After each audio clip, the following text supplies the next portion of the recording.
Yes SIT down. మీ అందరికీ ఒకే ఒక ప్రశ్న వేస్తాను, దానికి మీరు సమాధానం చెప్పాలి. నాకు నచ్చిన సమాధానం చెప్పిన వాళ్ళకి అపాయింట్మెంట్ ఆర్డర్ వస్తుంది. Okay okay okay sir. ఏమనుకుంటావమ్మా? ఏమున్నాయి? తట్టలుగా బేల్పూరి, థాయ్పూరి, సేవ్పూరి, పాన్పూరి ఉండాది, గిన్నెలుగా ఇడ్లీ దోశ ఉండాది, ఆంకలుగా పెసరట్టు ఉండాది, డ్రమ్ములుగా కాంపి టీ ఉండాది, బకెట్లుగా సాంబార్ ఉండాది. చేతులు వేస్తామా కాలు కొంటది, నోట్లో వేస్తామా చల్లగా ఉంటది, కడుపులో వేస్తామా అడుక్కుంటది. ఏమనుకుంటా అడుకోమా, లోపల ప్లేట్ కడుకోవాలా? రే నోరు మీద. వీడు మద్రాస్కి ఆంధ్రాకి మధ్య బార్డర్లో పుట్టాడండి, అందుకే వీడి భాష అటు ఇటు కాకుండా అయిపోయింది. ఈ టైంలో వీరికి కావాల్సింది కూల్ డ్రింక్. నా డ్యూటీ అయిపోయింది, నాకు కూడా కూల్ డ్రింక్ పట్టుకురా పో. కస్టమర్స్ కి ఎప్పుడు ఏం కావాలో ఎలా కావాలో తెలుసుకుని అడగకుండానే సర్వ్ చేయడం కూడా మన ఎక్స్ట్రా టాలెంట్. వేడెక్కి నేను నిరుద్యోగులు కావాల్సింది కూల్ డ్రింక్ తీసుకోండి. మీరు గడియారం ఏమిటండి నువ్వులో నుంచి మీరులోకి జంప్ చేశారు?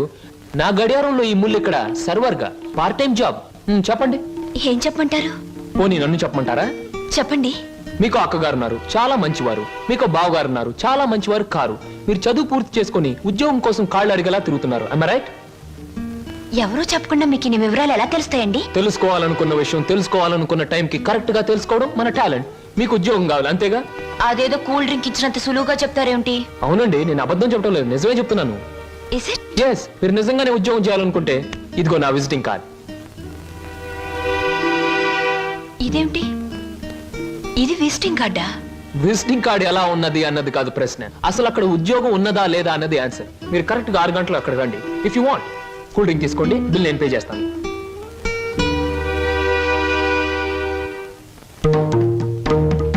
నమస్తే. ముందు నా సేవకులకు నమస్కరించిన తరువాతే దేవుడికి నమస్కరిస్తా. మీ పనులు మీరు చేసుకోండి.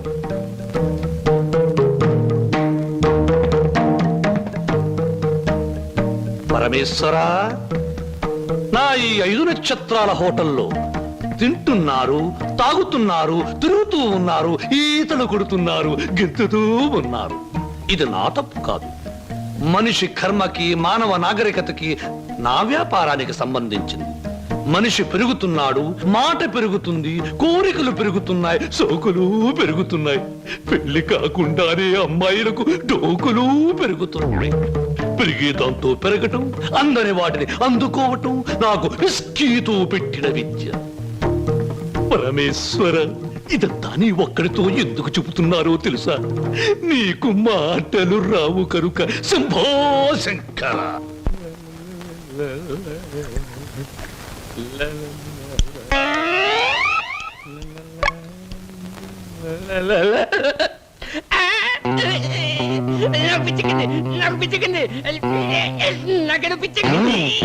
Good morning sir. ఏమిట్రా తల పిక్కుంటున్నావు? పేలుగాని పట్టాయా లేక దేంగని పట్టి? లేదు సార్, గ్లాస్ లో పోసిన విస్కీ మాయమైపోతుంది సార్. ఏదైనా మందు పిచ్చి పట్టిన దయ్యం ఎవరికీ కనిపించకుండా రహస్యంగా తాగేస్తున్నామోనని నాకు అనుమానంగా ఉంది సార్. దెయ్యం మందు నువ్వే తాగేస్తున్నావేమో? అయ్యో బాబోయ్, నేను తాగలేదు సార్. మా అమ్మాయి తోటి మా నాన్న మీద. ఆగు ఆగు ఆగు, నా కళ్ళ ముందు పోయి చూస్తా.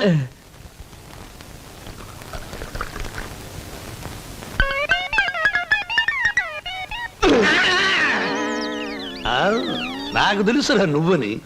ఒరే, నీకు నెల నెలా జీతం ఇస్తున్నాను, సుందరాంగుల్ని తీసుకొచ్చినందుకు సుంకం ఇస్తున్నాను, అబద్ధాలు ఆడినందుకు కమిషన్ ఇస్తున్నాను. ఇంత చేసినా నువ్వు బారు మీద పడి పీపాలు తాగడం న్యాయమట్రా? నేను దాటలేదండి. ఆ బ్రాంతియే నన్ను రారా నాన్న నన్ను తాగు అంటుంది, తాగుతున్నాను. ఒరే నిశాచరా, ఏం సమతేరా? పురుగుల మందు పిలుస్తోంది, ఎండ్రిని పిలుస్తోంది, ఎలకల మందు పిలుస్తోంది, గేదె కుడితే పిలుస్తోంది. తాగతావా? ఇక నేను భరించలేను. అన్నమ్మా నుమ్మేసినా ఎంత బాధపడి ఉండేవాడిని కాదు. మీ సొమ్ము తిని బతుకుతున్నానా? మీ బ్రాంతి దాగి బతుకుతున్నానా? నా మేనగోరుడు మేనల్లుడు పేరు చెబితే ఆ సీతరం బాబు నేను అడిగినంత డబ్బిస్తాడు. వెళ్ళిపోతా. ఊరికేరా, నువ్వు విడిపోతే నాకు ఉపశాంతి ఎలా ఉంటుంది? కాకపోతే నాకు ఉపశాంతి లేదే. శంభో శంకర. ఒరే నిశాచరా, ఏమి సమాచారం? నీ ఇష్టం వచ్చినంత తాగుతూ ఉండరా. మహాప్రసాద్. Hi, welcome welcome.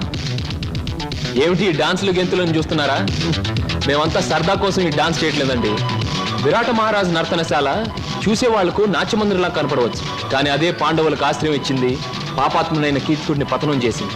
ఇది అంతేనండి, ఎంతో మంది నిరుద్యోగులకు ఆశ్రయం, నిరుత్సాహం అనే కీచకుడి పతనం. అందుకే దీని పేరు నర్తనశాల అని పెట్టాం. మేమంతా చదువుకొని ఉద్యోగాలు రాక, బల్ల కింద లంచాలు ఇవ్వలేక, మంత్రి గారి రికమెండేషన్ తేలేక, నిరుత్సాహంతో చావలేక, దాన్నే ఉత్సాహంగా మార్చుకొని స్టేజ్ పర్ఫార్మెన్స్ ఇస్తూ ఆ ఆదాయాన్ని పంచుకుంటున్నాం.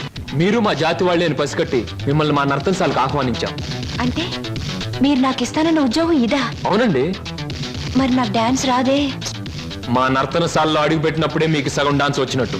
I'm the master, you are the student, we are the best. ఏమయ్యా, సార్ ఈ రామాపురంలో భూములు అమ్మేస్తేనే బెటర్ అనుకుంటాను. మంచిది అనుకుంటే అలాగే చేయండి సార్. సార్ పొద్దుటి నుంచి అబ్బాయిగా నన్ను చంపేస్తున్నారండి. దేనికి? ఏదో ముఖ్యమైన విషయం మాట్లాడాలంట. అలాగే అడగమను. Good morning daddy. Good morning daddy అది రే. అది మగవాడికి పెరిగితనం అసహ్యమైన లక్షణం. ఏమిటో చెప్పు. అది చెప్పా. అదే డాడీ, ఫియట్ కార్ తీసుకెళ్తాను. అలాగే తీసుకెళ్ళు. అంతేనా?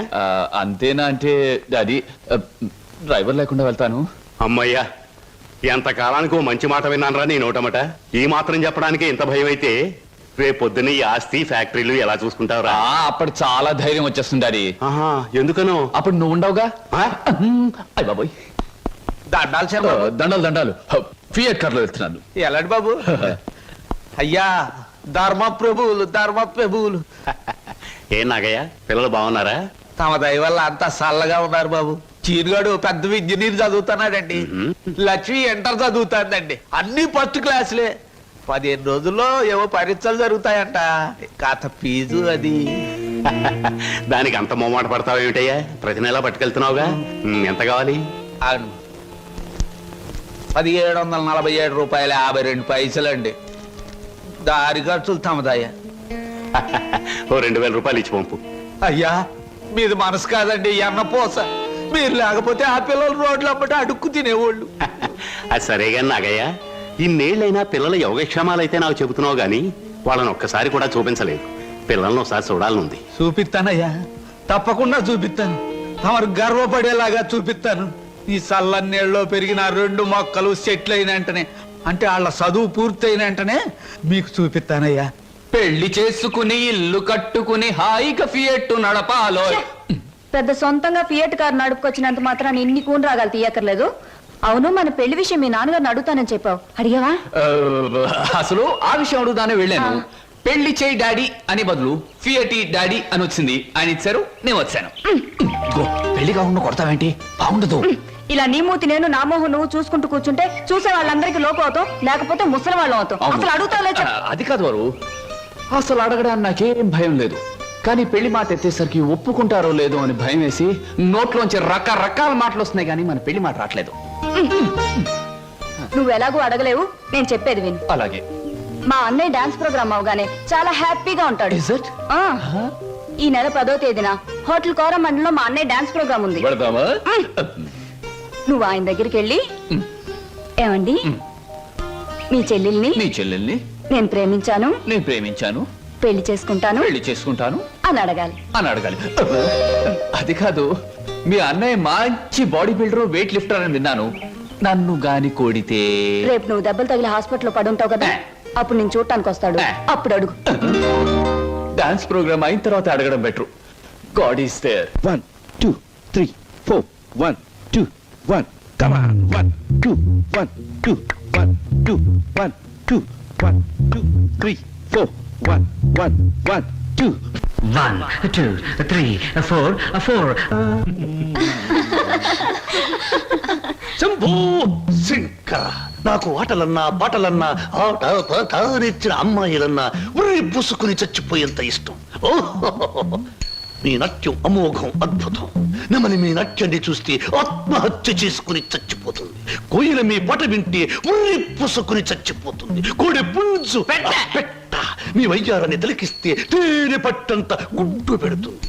ఆవు మీ వయ్యారాన్ని తిలకిస్తే 1 లీటర్కు బదులు 6 లీటర్ల పాలు ఎక్కువ ఇస్తుంది.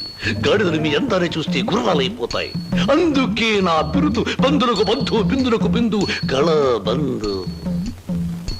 పదవే. ఒరే నిశాచరా, ఆ? నేను చెప్పినవన్నీ ఆ అమ్మాయికేగా? అవునండి. మరి ఆ పిల్లలా వెళ్ళిపోయింది. ఈ మధ్య ఆడాళ్ళకి శివుడు ఎక్కువైందని పేపర్లో చదివాను.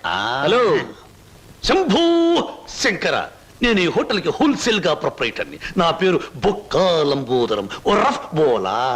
ఏమిటి గోల? జాగీల చెప్పెద గిలగిల బిలబిల. ఓ మీ నాట్యం అమోఘం అద్భుతం. ఆ అడుగులో జిడుగు, అందమైన మడుగులో వెన్నెల కదం తొక్కుతూ. ఓ ఏ మా కదలికలు భంగిమలు భుంగిమలు, మీకివే మా జోహాలు. పెట్టలేము మీ ఆటపాటలకు చెడ్డ పేర్లు గిడ్డ పేర్లు. ఇటు తిరగండి. Thanks very much. సార్ ఏమిటయా? అది మీరు డాన్స్ బాగా చేశారండి. Thank you. Sir me steps కూడా అదిరిపోయండి. అదేంటయా, స్టేజ్ బానే ఉందిగా? మీరు బాలే జోకులు వేస్తారండి. I'm sorry sir. మరి మిమ్మల్ని ఒకటి అడగాలండి. ఏమిటయా? అది అదే మీ చెప్పు. అదే మీ చెప్పు. అదేనండి మీ ఆటోగ్రాఫ్ కావాలండి. ఓ ఆటోగ్రాఫా? ఏం చేస్తారు ఈ ఆటోగ్రాఫ్ తో? ఇంటికి వెళ్ళండి, చూసుకుంటానండి. దాని తర్వాత? దాని తర్వాత మళ్ళీ చూసుకుంటానండి. ఆహా, బాగా చూసుకో. అలాగే. అడిగావు మా అన్నయ్యని? అడిగాను, ఇచ్చారు. ఏమిటి మన పెళ్లికి పర్మిషనే? కాదు, ఆయన ఆటోగ్రాఫ్. అయ్యో, వెనకటికి నీలాంటి బుచ్చిబాబే బజార్కి వెళ్ళి బీరకాయలు పట్టరారా అంటే చెట్టెక్కి చింతకాయలు కోసుకొచ్చాడంట. అలా ఉంది నీ తంతు శంభులింగం. ఇదిగో నా పేరు శంభులింగం కాదు, వాసిరెడ్డి సుబ్రహ్మణ్యేశ్ రాజేష్ చక్రవర్తి. ఆ, మా అన్నయ్య దగ్గరికి వెళ్ళి మన పెళ్లికి పర్మిషన్ తీసుకొచ్చేంత వరకు నిన్ను నీ పేరుతో పిలవకుండా నాకు ఇష్టం వచ్చిన పేరుతో పిలుస్తాను. పిచ్చేశ్వరరావు. అబ్బా, ఈ పేర్లు బాధ నేను భరించలేకపోతున్నాను. ఈసారి డెఫినెట్ గా వెళ్ళి తెస్తాను, లేదా మీ అన్నయ్య ఆటో కింద పడి చస్తాను. తెచ్చి చూపించు శంభులింగం. మళ్ళీ ఇదేమిటి? పోని సెటగోపచారి. నీ పేరు ఎనిమిదాకుల వెంకట్రావు అవునా? అవును సార్. ఎనిమిదాకులు అని ఎందుకు పెట్టుకున్నావు? ఏడాకులను ఎందుకు పెట్టుకోలే? నే చెబుతా, ఏడాకులు చదివిన కంటే ఇంకో ఆకు ఎక్కువ చదివి ఉంటారు వీళ్ళు వంశం వాళ్ళు. అయ్ ఒరే ఎనిమిదాకులు, నువ్వేదో గొప్పవాడివని నిన్ను ఇక్కడికి పిలిపించలేదు. నీకో పెళ్ళా ఉంది, దానికి నువ్వు మూడివి. దానికో చెల్లెలుంది, అది నీకు మరదలు. అందమైన మరదలు, హంసలాంటి మరదలు, యువకుల హృదయాలను కదిలించి హింసలాంటి మరదలు. నువ్వు పరమహంసవి. ఆ మరదలికి పెళ్లి చేయలేకపోవడం పరమహింసలాంటిది. దానికి పెళ్లి ఏంటండి? చూస్తాను ₹10 దొరికితే పెళ్లి చేస్తాను, లేదని నేనే కట్టేసుకుంటానండి. ఒరే ఎనిమిదాకుల వెంకట్రావు, ఇంకొక్కసారి ఆ కోత కూసావంటే నిన్ను ఎండుటాకులు చేసి అగ్గిపుల్ల గీసి ముట్టించేస్తే మాడి మసిపోతావు. సమస్య ఆవేశపడండి. మొన్నసారి ఇలా ఆవేశపడి పిల్లరిస్తే కుక్కను చంపేశారు. ఒరే నిశాచరా, ఒరే, నీ మరదలికి వెంటనే పెళ్లి చేయబోతు. పెళ్ళా? నేనెలా చేయగలండి? ఇలా ఈ డబ్బు రేపు నీ మరదలి పెళ్లి ఖర్చులకు గాను, నీ మరదలికి నేను నిర్ణయించబోయే ఉత్తమ పురుషులతో పెళ్లికి ఒప్పుకొనుటకు గాను. అందువల్ల మీ ప్రయోజనం ఏంటండి? తాజ్ మహల్ మీద తాటికాయ పడినా పర్వాలేదు గాని ఈడుచ్చిన ఆడపిల్ల మీద ఈగ బారినా ఒప్పుకోను. 10 మంది ఆడదాన్ని 10 రకాలుగా అనుకుంటే 20 రకాలుగా నాకు అవమానంగా ఉంటుంది, 30 రకాలుగా బాధగా ఉంటుంది, 100 రకాలుగా నా మనసు చెడిపోతుంది. అందుకే చెయ్యాలి పెళ్లి. సిద్ధం చెయ్యి వెంటనే వెళ్ళి. అలాగేనండి. అంటే దీని ఆంతర్యమైన సమాచారా? నిశాచరా, ఎలాగూ ఆ పిల్ల మన వంటి మూతి ముక్కు కిరికిరా తిప్పుతుంది. అందుకే ఒక విధవని రెడీ చెయ్యి. ఆ విధవని దానికి కట్ట పెట్టేద్దాం. ఆ తరువాత వాడిని పక్కకు నెట్టేద్దాం. ఆ తరువాత దాన్ని మన పక్కలో చుట్టేద్దాం. అంటే చేపను పట్టేది వాడు, పులుసు వండుకు తినేది మనం. ఏంటండి ఇవాళ నుంచి కొత్త పాట ప్రాక్టీస్ చేద్దాం అనుకున్నాం, గుర్తులేదా? ఏమిటి ఆలస్యంగా వచ్చారు? Any problem? అవును, ఏమిటా ప్రాబ్లం? మనసు ప్రాబ్లం. అమ్మో, అయితే కొద్ది కష్టమే, అయినా చెప్పండి, ప్రయత్నిస్తాను. ఈ రోజు సాయంత్రం నా పెళ్లి చూపులు ఏర్పాటు చేశారు. ఓహ్ కంగ్రాట్స్. పెళ్లి చూపులంటే ఎగిరి గంతులేయాల్సింది పోయి ఇలా డల్గున్నారేమిటి? ఇష్టమైనప్పుడు ఇష్టమైన వాడైనప్పుడు ఎగురు గంతయొచ్చు. అయితే మీకు ఇష్టం లేని పెళ్లి చేస్తున్నారన్నమాట. పోనీకు పని చేయండి, మీకు ఇష్టమైన వాడి దగ్గరికి వెళ్ళి, ఒరే అబ్బాయి నన్ను ఇంకొకడికి ఇచ్చి పెళ్లి చేస్తున్నారు, వచ్చి కాపాడుకొని చెప్పండి, అంతే. చెప్పొచ్చు, అతనంటే నాకు ఇష్టమే. మరి నేనంటే అతనికి ఇష్టం ఉందో లేదో తెలుసుకోవద్దు. తెలుసుకోండి. తెలుసుకోవాల్సిన బాధ్యత నాది కాదు, అతందే. మీరు చెప్పకపోతే అతనికి ఎలా తెలుస్తుంది పాపం? తెలుసుకోపోతే అతనే మగాడండి. నాకు ఈ పెళ్లి ఇష్టం లేదు. అతని తప్ప నన్ను ఆదుకునే వాళ్ళు మరెవ్వరూ లేరు. ఏం జరుగుతుందో అదే జరుగుతుంది. ఒకటి మాత్రం గుర్తుంచుకోండి, ఆడది తనకి ఇష్టమైన మగాడి దగ్గరే మనసు విప్పి చెప్తుంది.